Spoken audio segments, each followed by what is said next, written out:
What an episode today for Lord of the Rings, The Rings of Power, Episode 7, the penultimate episode for this entire season. We have one left next week. And coming off last week's, which I think was the best episode of the season, not just because of the action, but because it was focused. It was great.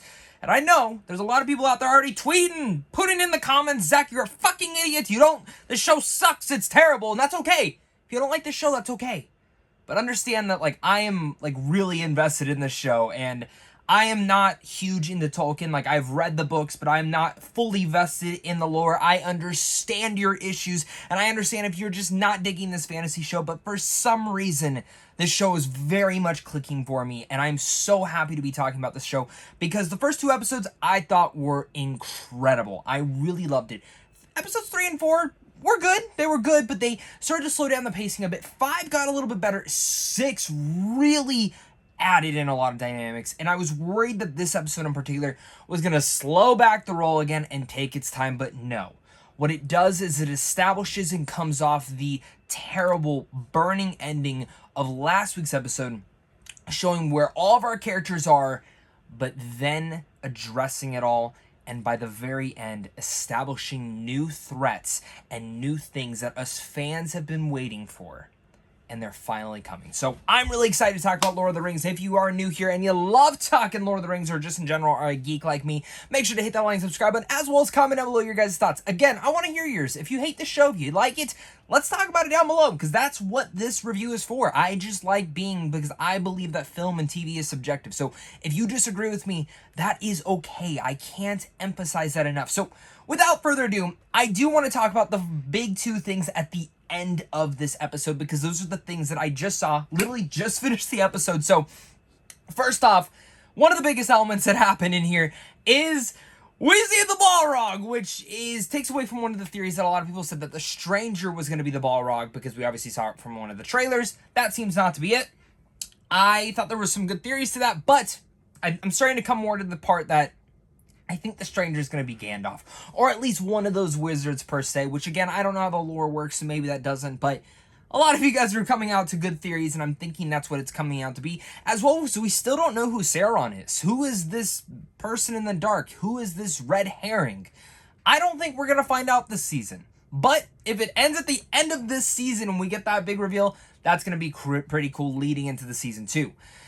But that Balrog, man, oh god, that's going to cause some threats inside that dwarven entire kingdom. And I am not ready for that. He should not have thrown the leaf through there. But that's about to be some pretty insane shit. As well as adding into there, when they said, what should we call it? And the second it starts panning, I'm like, well, this is Mordor now, right? And it is. The things changes from the Southlands to the Mordor. Which is funny, because as I went to watch it, one of my coworkers who's huge in the Lord of the Rings and really loving this show, he was telling me that that's probably was his theory, and I was like, oh, okay, cool, when do you think they're gonna call it? He's like, oh, maybe by the end of the season, and it's like, he called it perfectly, so I know right now he's probably freaking out at that right after watching this episode. So those are huge elements. But like I mentioned, this is an episode that deals with the ramifications off of last week. What happens with Númenor now, with their allies, all the people that have died, who died. And obviously we did not lose any main characters this week. That's just how TV and movies go. If you don't see someone die, they're probably going to live. And Galadriel ends up finding that little kid, I think, named Theo. Let me take a look. I have my list of characters right here. And yep, Theo. And for a while, they have this great journey with one another, discussing loss, discussing things, and we get to know a little bit more about stuff that we knew about Galadriel, but Theo starts to take another look. This badass elf that we find out, there's these elements, and Theo is taking blame, but at the same time, Galadriel is taking blame for what has been going on. And I have to say, I really love the parallel of actually combining these two characters for this episode, because those, if you asked me in the beginning of the season, that would have been, the most unlikely pairing for me to ever see in this entire show, at least for the first season. But the way in the manner that it works in the story, specifically after the ramifications and seeing the aftermath of the volcanic ash and the fire and everything like that, which, just on a side note, the cinematography and the production design on that was just freaking exquisite. And this episode gave me magic feelings like I was watching a movie. And just things that we don't get. Even to the single thing of the leaf going down and revealing the Balrog. For me, those elements are so cool. But I really love the dynamic between Galadriel and Theo this week. And I actually think it's one of the better aspects of it. Now, Hallbrand didn't get too much to do in this week either. We end up finding out by the end that he is alive. We all assume so, which I appreciate it. But when it comes down to Númenor and we get Elendil and pretty much his entire thing, Isildur, the Queen, like these elements are elements that I've always said that kind of like for the last few weeks that Númenor is kind of one of the more weaker sides for the entire show. And they end up leaving. They leave some people behind to help out, but we know that storyline's going to come back around, and I'm curious to see how it does. But once again, as we look at the weakest parts of the show, it is the weakest aspect and is the slower part. But some interesting dialogue to be for sure there. Now, last week we didn't get to see the Brandy Feet. We didn't get to see the Brandy Foot, the Harfoots, all sorts of things like that. This week we head back to them, and the stranger, he pretty much like, they kind of are respecting him now. And they send him off on his way because they give him kind of like word, of course, Sadek kind of gives some dialogue, hey, I think this is where you should go, blah, blah, blah, blah, blah. But where that goes is kind of interesting because all of a sudden these wicked witches that are bald and there's all this creepy stuff with them, they remind me of like Prometheus, like the opening of Prometheus for some reason, but they come intertwine and they light all their stuff, burning down the Harfoot's camp, which sucks.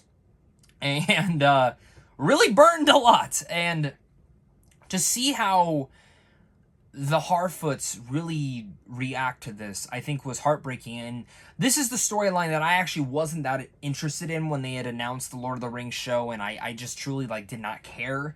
But the more and more each week they dive into this, the more and more I find myself like, hey, let's go back to that. These characters are very sweet. They're very charming. I like these characters. And knowing that their next journey is going off to find the stranger and warn him of this evil that's coming after him, again, leads into those. Now, I'm curious to see if next week kind of pushes the pacing to kind of end that storyline before the season ends. But really like that. And I think, again, the Harfoots just continue to be a part of that. But when it comes down to the rest of this, we find out Bronnan's alive. We find out Arondir's alive. The rest of the episode really centers on something important, which is Durin, his father, Durin's wife, played... her name is Disa. I'm so sorry. These names are really hard for me to do. It's the same thing with like how I watched the first season of Game of Thrones. Like House of the Dragons at least only has like some central characters. This show is a lot.